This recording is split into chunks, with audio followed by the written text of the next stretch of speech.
Hello बच्चों, कैसे हैं आप। उम्मीद करती हूँ कि आप अच्छे हैं और स्वस्थ हैं। स्वस्थ रहने के साथ साथ आप घर पे मन लगा के पढ़ाई भी खूब मन लगा के कर रहे हैं। इसी तरह से आप करते रहिए। मैं Sujata ma'am, standard 5 subject Hindi grammar है। चैप्टर आज पहला चैप्टर है, चैप्टर 1, टॉपिक भाषा। आइए हम लोग आज भाषा के बारे में पढ़ते हैं। आपका पहला चैप्टर है जिसमें भाषा, लिपि, व्याकरण ये तीनों की चर्चा की गई है। हम लोग इन तीनों के बारे में आज जानकारी लेंगे और पढ़ाई करेंगे। बच्चों, पहला है भाषा किसे कहते हैं। मैं पहले भी एक बार बताई हूँ और आज 5 क्लास में मैं आप लोगों को ये भाषा के बारे में बता रही हूँ। भाषा क्या है, भाषा किसे कहते हैं। देखिए, अपने विचारों को एक दूसरे तक पहुँचाने का साधन भाषा कहलाता है। बच्चों, अपने मन में जो भी विचार भाव हो वो हम लोग एक दूसरे पे प्रकट करते हैं। जैसे क्लास में हम लोग पढ़ाई करते हैं, पढ़ाई के दौरान आप लोगों के मन में जो भी विचार आता है आप लोग अध्यापक से, शिक्षक से पूछते हैं ये क्या होगा, इसका क्या होगा, और उसका जवाब जो भी होता है आप लोगों को शिक्षक बताते हैं। आपके मन में जो भी विचार आया वो आप अध्यापक से पूछे, उसके जवाब में जो भी विचार आया अध्यापक के मन में वो आपको बता दिए। ये मन का भाव प्रकट किए। आप अपना मन का भाव शिक्षक से प्रकट किए, शिक्षक अपना मन का भाव विचार जो भी है वो आपको बता दिए। एक दूसरे के विचार को हम लोग अच्छे से समझ लिए, जान गए, वो भाषा कहलाता है। यहाँ पे अपने विचारों को एक दूसरे तक पहुँचाने का साधन भाषा कहलाता है। भाषा के कितने रूप होते हैं, कितने प्रकार होते हैं, आइए इसके बारे में हम लोग जानते हैं। भाषा 2 प्रकार के होते हैं। पहला है मौखिक भाषा, दूसरा है लिखित भाषा। मौखिक भाषा किसे कहते हैं, जो हम लोग ऐसे ही मुंह से अपनी पढ़ाई करते हैं, इशारा से करते हैं, बोल करके करते हैं, मौखिक भाषा कहलाता है।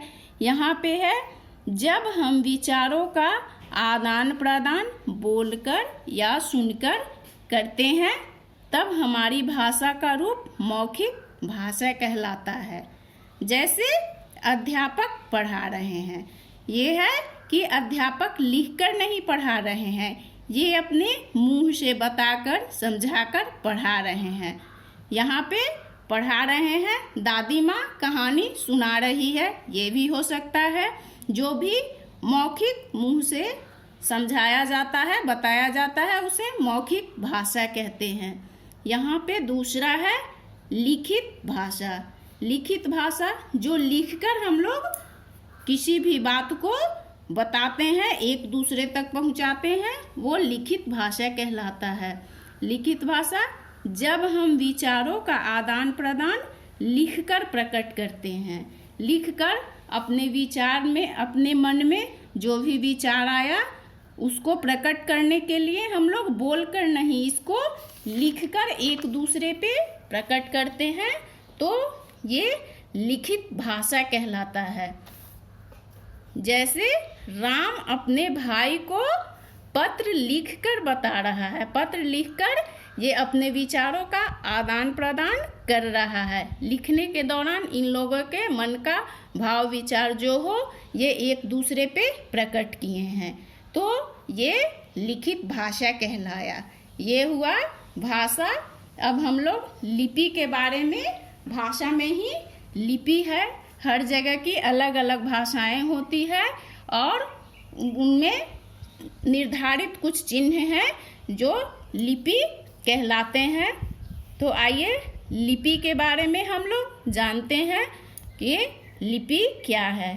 लिपि यहाँ पे है भाषा को लिखने के लिए निर्धारित किए गए चिन्ह लिपि कहलाते हैं। बच्चों, भाषा लिखने के लिए कुछ निर्धारित चिन्हों का बनाया गया, जिसको हम लोग लिपि कहते हैं। लिपि भारत के अलग अलग राज्यों में और विदेशों में अलग अलग भाषाएं बोली जाती है। इन भाषाओं को लिखित रूप देने के लिए कुछ चिन्ह का प्रयोग किया गया, वही लिपि कहलाता है। यहाँ पे मैं लिपि का छोटे में लिख दी हूँ, और कुछ लिपि हम लोग पहले भी पढ़े थे। यहाँ पे है, नीचे लिपि दिया गया है। अलग अलग राज्य में लिपि होता है। अलग अलग भाषाएं जो बोली जाती हैं उनका कुछ लिपि है, जो मैं नीचे आप लोगों को बता रही हूँ।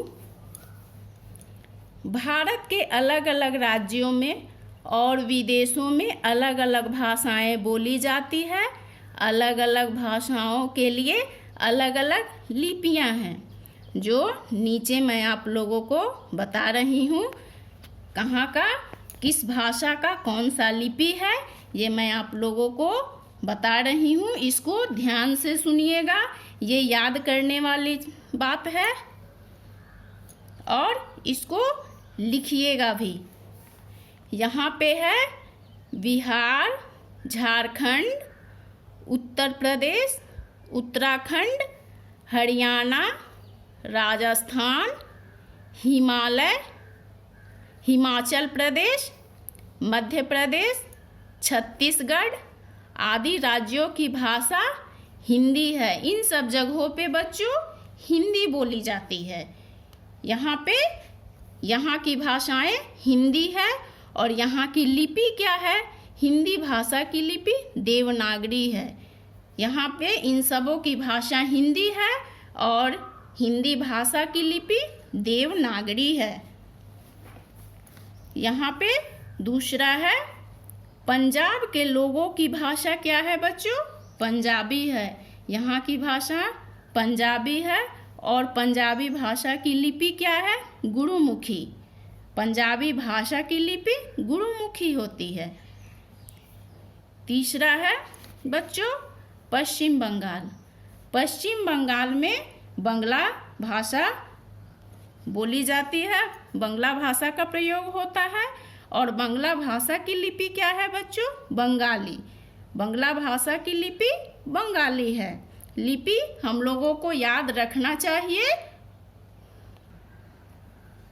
यहाँ पे बच्चों जम्मू कश्मीर के लोग कौन सी भाषा बोलते हैं? यहाँ पे जम्मू और कश्मीर के लोग कश्मीर भाषा में बोलते हैं। ये कश्मीर भाषा है, और इनकी लिपि क्या होती है? कश्मीरी भाषा की लिपि फारसी होती है। यहाँ पे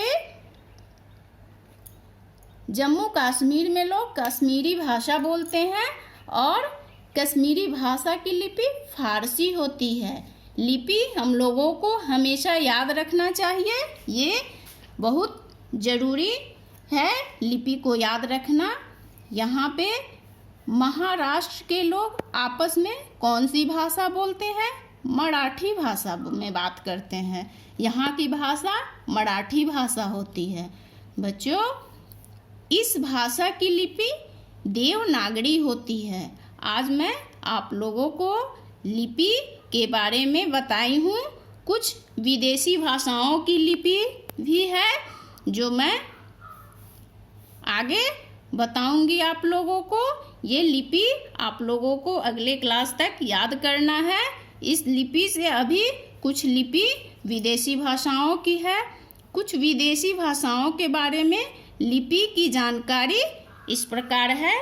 जो ये इंग्लैंड की भाषा अंग्रेजी में है। इंग्लैंड में बच्चों अंग्रेजी भाषा में बोली जाती है, और यह रोमन लिपि में लिखी जाती है। आज इतना ही। अगले वीडियो में कुछ विदेशी भाषाओं की लिपि दो चार जो है वो मैं बताऊंगी और इसका क्वेश्चन आंसर बताऊंगी और करवाऊंगी। बच्चों आप लोग तैयार रहिएगा। तब तक के लिए आज ये लिपि याद कीजिएगा और कॉपी में नोट कर लीजिएगा। Thank you.